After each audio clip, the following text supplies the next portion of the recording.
ಬಳ್ಳಾರಿ ಹಾಗೂ ಬೆಳಗಾವಿಯಲ್ಲಿ ಬಾಣಂತಿಯರು ಮತ್ತು ನವಜಾತ ಶಿಶುಗಳು ಮೃತಪಟ್ಟಿರುವುದು ವಿಪರ್ಯಾಸ ಸಂಗತಿಯಾಗಿದ್ದು, ಸರ್ಕಾರಕ್ಕೆ ಆಸ್ಪತ್ರೆಗಳ ಬಗ್ಗೆ ಕಾಳಜಿ ಅಥವಾ ಕಳಕಳಿ ಇಲ್ಲವೆಂಬುದು ತಿಳಿಯುತ್ತದೆ ಎಂದು ಬಿಜೆಪಿ ರಾಜ್ಯಾಧ್ಯಕ್ಷ ಬಿವೈ ವಿಜಯೇಂದ್ರ ಬೆಳಗಾವಿಯಲ್ಲಿಂದು ಪ್ರತಿಕ್ರಿಯಿಸಿದರು.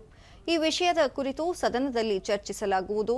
ಪ್ರತಿ ವರ್ಷ ಸಾವುಗಳು ಸಂಭವಿಸುತ್ತವೆ ಎಂಬ ಆರೋಗ್ಯ ಸಚಿವ ದಿನೇಶ್ ಗುಂಡೂರಾವ್ ಹೇಳಿಕೆ ಕುರಿತು ನಾವು ರಾಜಕೀಯ ಮಾಡುತ್ತಿಲ್ಲ. ಸಚಿವರಾದವರು ಸರ್ಕಾರಿ ಆಸ್ಪತ್ರೆಗಳ ಮೇಲೆ ಹೆಚ್ಚಿನ ಗಮನ ಹರಿಸಬೇಕು. ಸಾವು ನೋವು ಪ್ರಕರಣಗಳು ಸಂಭವಿಸಿದಾಗ ಪ್ರತಿಪಕ್ಷಗಳು ತಮ್ಮ ಜವಾಬ್ದಾರಿ ನಿರ್ವಹಿಸುತ್ತವೆ. ಈ ವಿಚಾರವನ್ನು ಸರ್ಕಾರ ಗಂಭೀರವಾಗಿ ಪರಿಗಣಿಸಬೇಕಿತ್ತು ಎಂದು ಹೇಳಿದರು. ರಾಜಕಾರಣ ಮಾಡತಕ್ಕಂತ ಪ್ರಶ್ನೆ ಅಲ್ಲ. ಇವತ್ತು ಬಡವರು ಇವತ್ತೇನೋ ಅನ್ಯಾಯ ಆಗ್ತಾ ಇದೆ.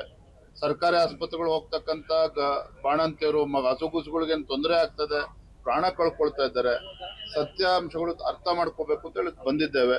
ಇದನ್ನ ಸದನದಲ್ಲಿ ನಾವು ಚರ್ಚೆ ಮಾಡ್ತೀವಿ. ಉಸ್ತುವಾರಿ ಸಚಿವರು ಇದ್ರ ಬಗ್ಗೆ ತಲೆ ಕೆಡಿಸ್ಕೊಳ್ತಾ ಇಲ್ಲ, ಆರೋಗ್ಯ ಸಚಿವರು ಹೋಗ್ತಾ ಇಲ್ಲ. ಇವತ್ತು ಸರ್ಕಾರಿ ಮೆಡಿಕಲ್ ಕಾಲೇಜಸ್ ಏನಾಗ್ತದೆ, ಶರಣ್ ಪಾಟೀಲ್ ಕೂಡ ಸಚಿವರು ಕೂಡ ಭೇಟಿನ ಕೊಟ್ಟಿಲ್ಲ.